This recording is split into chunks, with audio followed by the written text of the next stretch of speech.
Hi, yeah, so thanks so much. I'm so excited to have you and congratulations because you released three songs yesterday. How did you celebrate? Hello. Celebrate. Well, I don't know. Release days are weird because it's sort of, I find them a strange day because it's sort of, I get most excited when I write a song and like share it with my mum and my mates. So it's like never really a huge, huge day. It's like, sure, I'll do this thing. Um, but yeah, it's like so good at having your mates kind of get onto you and be like, it's out. Oh my God. And like asking you about parts of the song and whatnot. But I'm in my slightly mellow era. Just, it's literally been like 3 weeks, but I've like, been calm and like not drinking much and like focusing on work and having nights to myself, which is very unusual. If you listen to Wing It, you understand that you get it. Like that is very opposite of what I usually am. So I didn't do anything crazy, but yeah, stoked to get it out in the world for sure. Yeah, I love that for you. And yeah, you mentioned Weena, and that's my favorite because like I have ADHD too, so obviously like very relatable and I feel like Weena it's how I get through my life. So how did your experience with like ADHD influence the song's creation and lyrics? Well, it's weird because that song was written before I knew I had ADHD, but I've been diagnosed this year. It's a very much like obviously that song is massively about being chaotic and having ADHD 100%. It's really weird. Like even other songs, heaps of other songs, like the next song on that release, Galaxy, the first line's about being half an hour late, which is ADHD related as well. And like Fake Moustache is about spilling beer all the time and being, chasing dopamine hits of always going, that's so it's so funny now that I know I have ADHD, like listening back to old songs, I'm like, crap, it was like there all along. Hey, like I just didn't realize. But yeah, for sure. It's the Wing It's like a fictional story, but very much about like a typical thing of me just like flopping around life. And I guess this idea of being like, hey, how come it works out for me though? Like I always feel like stuff has worked out really well for me, even though I'm like really chaotic and unorganized. So I guess it's like a bit of guilt there too about, you know, sort of not having your life together, but somehow getting all these lucky, great things happening to you. Um, so yeah, and I'm big on like plot twists at the end of songs. So um, yeah, having like a lot of my songs, there's like at the end, it's kind of like, oh, but if I stop winging it and I be more serious, then maybe people won't. I'm not myself, and then bad things might happen to me. All right, I might like lose my job, or I might lose my partner, or like it might not be myself anymore. I'll be miserable and serious. So um, yeah, Yeah, and I love that you wrote them before you got that official diagnosis too. Like in a way, it's like the signs were there the whole time and you knew you just had to get that like, official confirmation.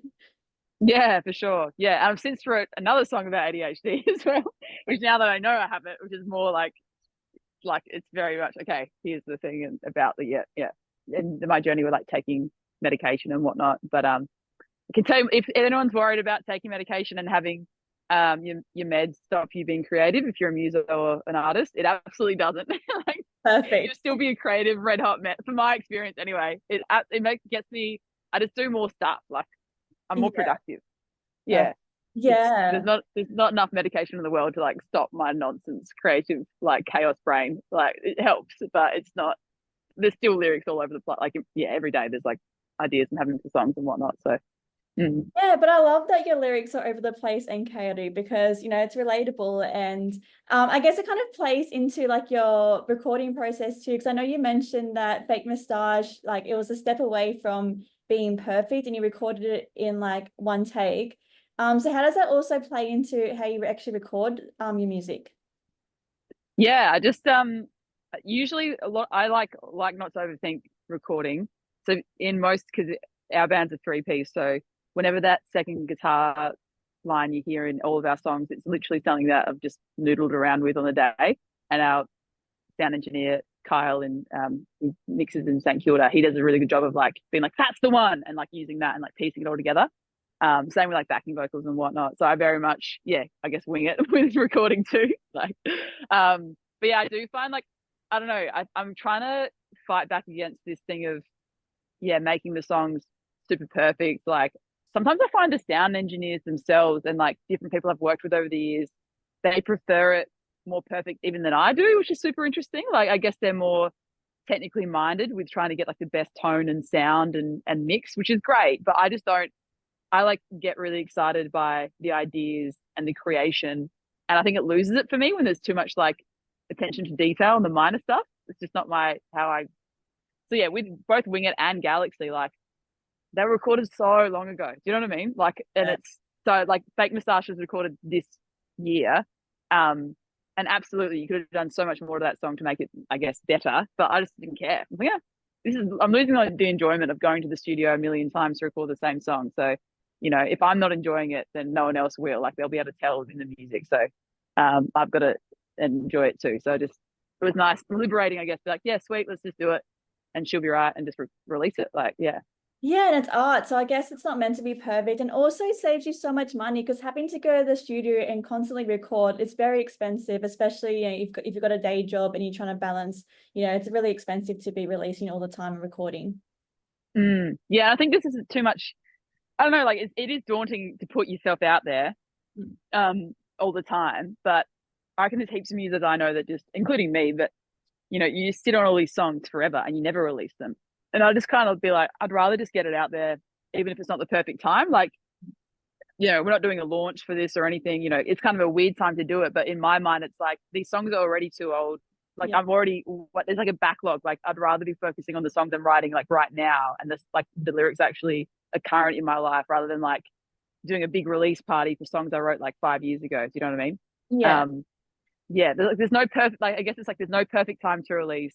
I'd rather just get it out there and have a crack and release something that's like 70% pretty good, rather than like perfecting it and putting all this effort into it. Yeah, it's better than like some people spend ages waiting for the right time, and sometimes that right time comes, sometimes it doesn't. So at least like without having that schedule, like you make it the right time for what you're going through in that moment. Yeah, absolutely. Yeah, for sure. Yeah, and when you like wing the recording process, do you find it hard to replicate if you're performing live, or how does that play into like any live performances? Because I know you mentioned you do pub stuff as well. Yeah, like we basically have never played with a second guitarist. I would love that to happen. Like I always daydream of getting mates to like at least for a couple of songs, like Interstate Growing Pains is one where, to be honest, like that guitar line is like my favorite part of the whole thing. And I never get to play it, or no one else gets to play it live, so that's a bit of a shame, I guess. But yeah, I would love to like try to just. I would love to get more, just play with more mates in general. It's just hard to logistically, right, to get everyone on board. But Yeah. I like this idea. For ages, I've been thinking about this idea of like just getting more people to jump on if they want to and if they can, and not having this like thing of, there's 3 or 4 of you in the band and you are the band and you must play all the gigs, because it's like people have got their jobs as well. It's hard to say yes to every single gig. And I kind of like this idea of like, have a crack, play the songs. And if you don't, if you want to jump on for one song and do backing vocals, or like we've had mates that just jump on with like percussion stuff and jump around stage and do gang vocals for fun, and they've never even done the song before. So I kind of like, yeah, again, it's like that lack of perfectionism, but just wanting everyone to have a go. And, yeah, I think just the energy and the vibes is more important than like getting everything perfect.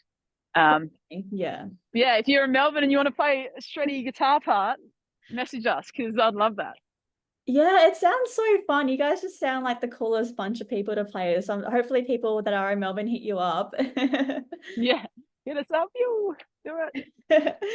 And I love your origin story, because I saw that you guys started like jamming out in abandoned train carriages. And I know you explained like that there's been some changes over time. So I guess for anyone that doesn't know two last names, can you give a brief like rundown of who you guys are and yeah, what you guys do?